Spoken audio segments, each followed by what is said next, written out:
What's going on, child? It's your most favorite diabetic YouTuber in the whole entire world. Back in another video. Now today we are talking about how tons of players have decided to sign contract extractions.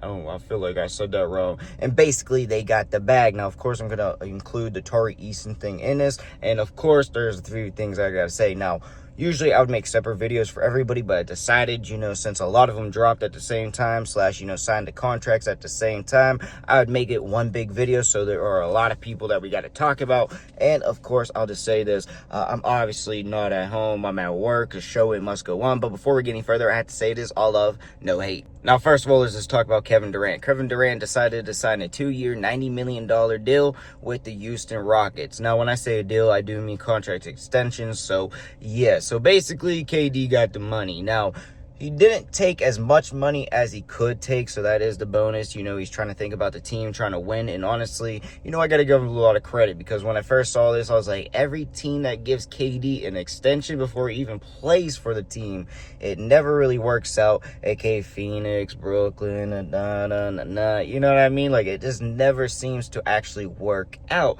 But in this scenario, low-key, I feel like it might work out, because, yeah, he's not chasing the money, even though he is getting paid, of course, $90 million, god dang, but he's not chasing that money. So it gives the team a lot of leeway. And honestly, when you look at the Houston Rockets, they seem to be taking pay cuts, players taking pay cuts and stuff on that. So in general, when it comes to the whole Kevin Durant deal, I don't hate it, because if anything, you could just trade his ass with that one after his last year, oh good golly, I cannot talk, on his last year. And if anything, I do believe this is going to work out, especially since the money wise situation is spread out pretty damn good. I honestly have to give him a lot of credit. And at first I was really like, oh, this shit's terrible. But really, I see it as, all right, we got Kevin Durant for sure, but at the same time, we still got ways that we can make moves and everything like that. And since I'm already talking about the Rockets, it seems that Tari Eason and the Houston Rockets could not get a contract extension / they could not agree on the perfect price.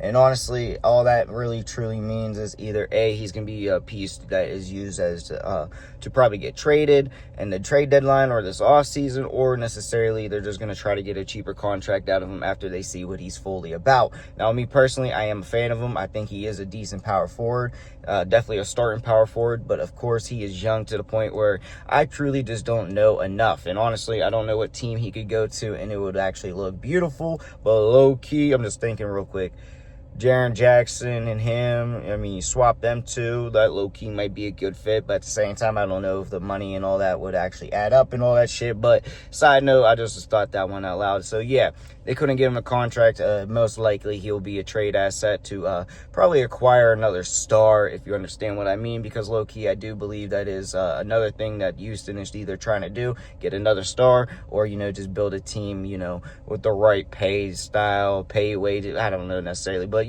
try to get the right role players and everything.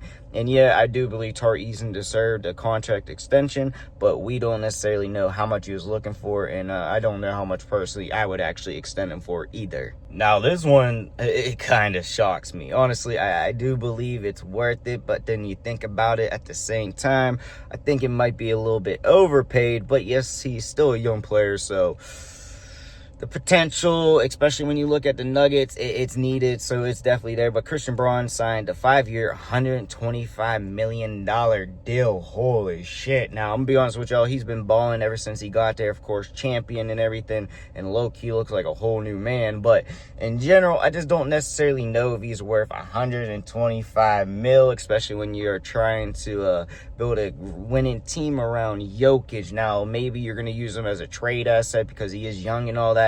But at the same time, me personally, I feel like 80 to 85, that would have been way better. But he is a champion, he won, and all this other stuff. So I guess it is what it is.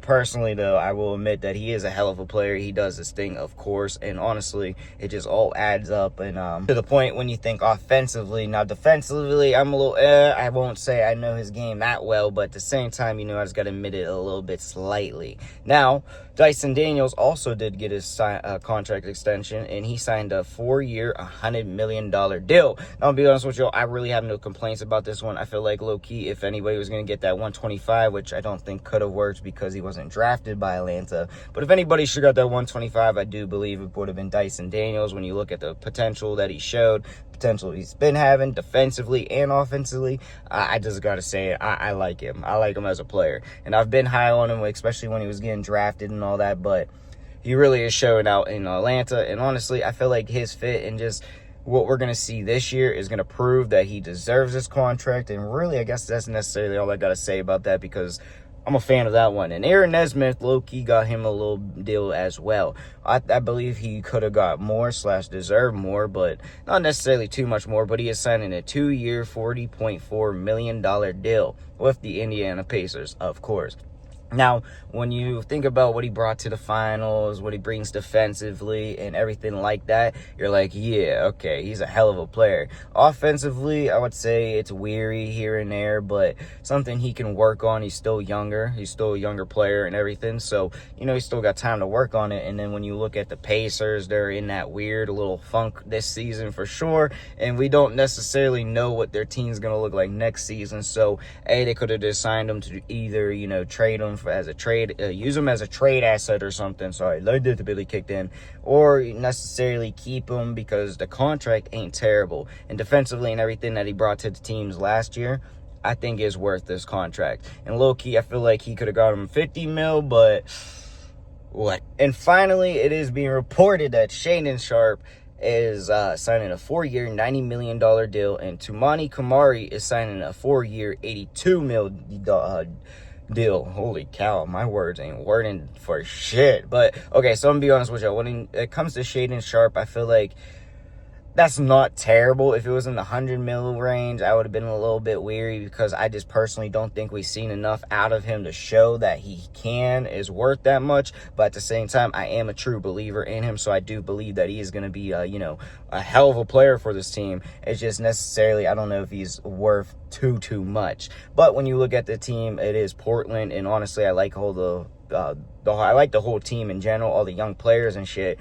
So you think, let's just be safe. Let's extend him, and his contract isn't necessarily terrible, and it low-key could benefit us, because if he ends up being the player we think he is, god dang, we are smart. And really, that's kind of all I got to say when it comes to Shaedon Sharpe. But Camara, my bad, I know I'm butchering it, his $82 million deal. I know a lot of people are probably like, oh, that's some bullshit. That's terrible. That's too high. But at the same time, when you think about what he brought defensively, he's still youngish.